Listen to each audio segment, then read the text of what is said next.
صباح ومساء الورد على حسب وصول الفيديو ليك. النهارده حلقه جديده من قناه اي تو زد من سلسله لقطات ذهبيه من التاريخ الاسلامي.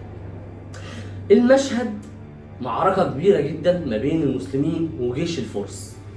واقفين قدام بعض لسه ما بدأوش المعركه، اذ اتفاجئ المسلمين بان الفرس اطلقوا عليهم اسد مدرب على القتال.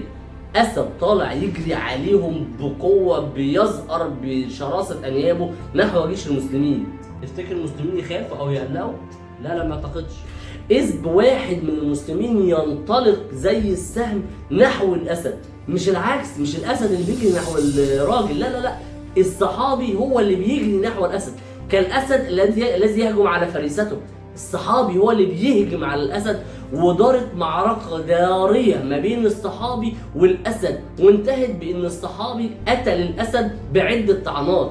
هنا اتبدل الموقف، المفروض ان الفرس هم اللي بيخوفوا المسلمين بالاسد، لا، الفرس هم هنا اللي اترعبوا ان هم لقوا واحد انسان زيهم من لحم ودم بيهجم على الاسد بدون خوف، بدون ذره تردد، بدون اي قلق، وبيتعامل معاه كانه كلب بلدي او قطه، وبيقتله وبيلف وبيرجع عادي جدا في وسط جيش المسلمين. اللي هو راح قتل واحد ورجع، راح ذبح فرخه ورجع عادي جدا. وهنا كان قائد المسلمين كان سيدنا سعد بن ابي وقاص، راح للصحابي عشان يشوف مين الاسد اللي عمل كده، اذ اتفاجئ ان هو الصحابي ده ابن اخوه هاشم ابن عتبه ابن ابي وقاص.